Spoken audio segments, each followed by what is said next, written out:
Hello everyone and welcome to the channel for this game recap and review. If this is your first time visiting the channel and you want to hear about a different take of college football from an analytical perspective, do me a favor and hit that subscribe button and click the notification bell so you will stay updated on another video. Also hit the like button, it does help this channel grow, and let me know what your biggest takeaway from the game. Now, I'm going to go ahead and start off. Oregon played an incredible game.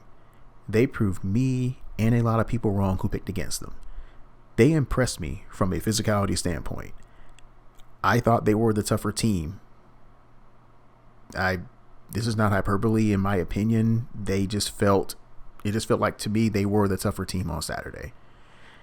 When you look at Oregon, they were not built like your father's Pac-12 team from the mid-90s and a little bit earlier in the decade, but they looked like they were a team from the SEC, and they were not fazed at all by Ohio State on the field on Saturday.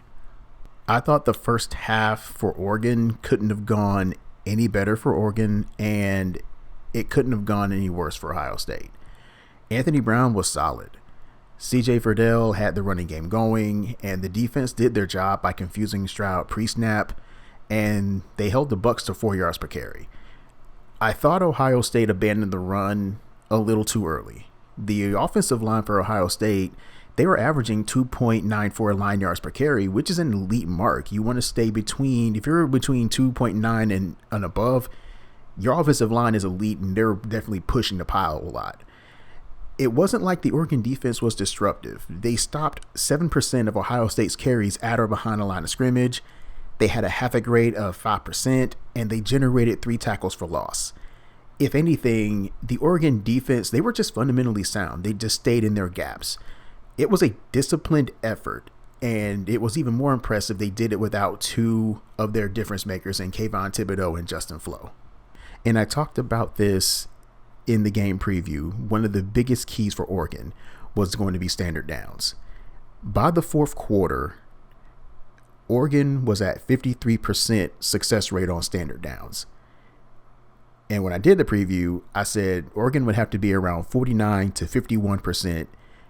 And I felt that was going to be the magic number if they had to have a shot in this game for them to win it. At 53%, they were in control of the game. And by the end of the game, it looked like I shorted them because they ended up with a 45% standard down success rate.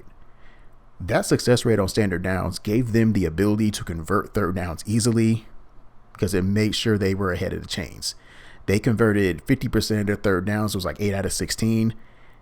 And Ohio State couldn't get off the field when they needed to do so. My biggest takeaway from the game,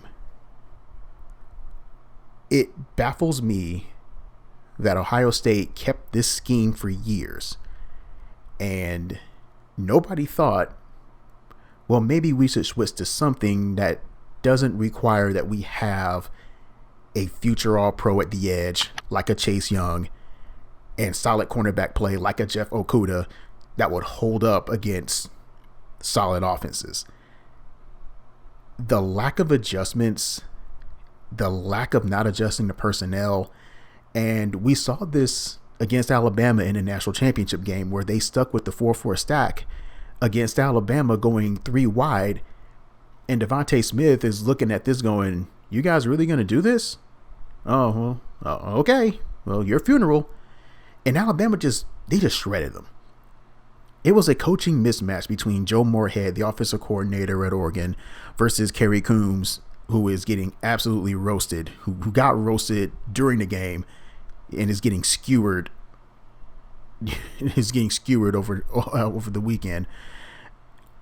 And you could just hear Joel Klatt when you were listening to Joel Klatt calling the game. You could just hear him almost begging Kerry Coombs to make some adjustments to what Oregon was doing offensively.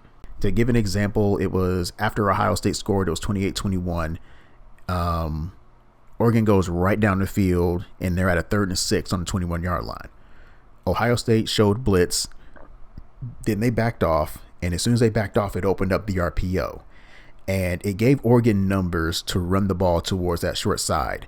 And the wide receiver got a key block. Then the guard pulled. and CJ VERDELL just followed him to get just enough for a first down. It was a play similar to the first touchdown of the game, and it was a similar play to that first touchdown they scored in the second half. Then on the next play, they would call a play action. They would sneak the tight end out. The safety bit on the play fake, and as soon as he bit, the tight end was right behind him, wide open in the end zone. There was nothing he could do. Kerry Coombs got took to school, and I was surprised Ryan Day didn't decide to let him go in the offseason. I don't think they'll fire him during the season because it's way too late to make a philosophical change, because at this point, they are who they are on defense. I'll say this about Ohio State. CJ Stroud, he showed me a lot. Wouldn't go away quietly. They marched right down the field after that score. They converted a 4th and short for a touchdown, and they had to do that. At that point, man, they just had to go for 4th downs at that point. Once they scored to cut it to within 7, you could just feel the horseshoe coming alive. And that crowd forced that false start on 3rd and 7 to make it a 3rd and 12. And that was when you thought, Ohio State got momentum here. Maybe they're going to march right down the field and tie the game up at 35, and now we got overtime. But again, I have to give Oregon credit here. They stood tall against that Buckeye offense, not once, but twice. And the second time, it was an interception on a poor decision by Stroud. And you can chalk that one up to inexperience.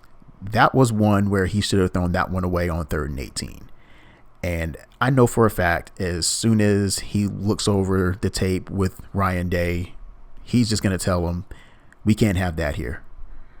But at the end of the day, man, that's a kid. He's trying to make a play for his team. So, as I said before, man, that's inexperience. He's definitely going to learn, from this one. So, I'm not sweating that. At the end of the day, Oregon was the better team. I'm going to say it again. They were the better team on Saturday. Unfortunately for Ohio State, I get it. You didn't have Sevyn Banks or Josh Proctor. Listen, Oregon didn't have Kayvon Thibideaux or Justin Flowe either. And I can argue tooth and nail that Thibideaux and Flowe were easily their most important players on that defense. CJ Stroud threw for 484 yards, and it felt like it was the quietest 484 yards passing I've ever seen.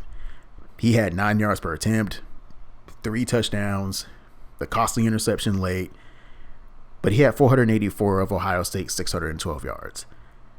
600 yards of total offense, that is about as good as you can get, and it should be more than enough to win a football game. It was a hell of a game, fantastic atmosphere.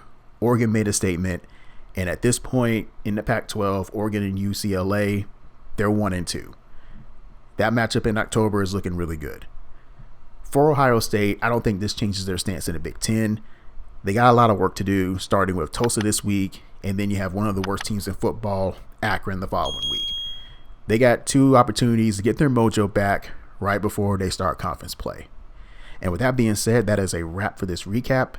I hope you enjoyed it, and I'll see you in the comment section below. Do let me know what your biggest takeaway is from the game, and I'll catch you on the next video. Thanks for watching.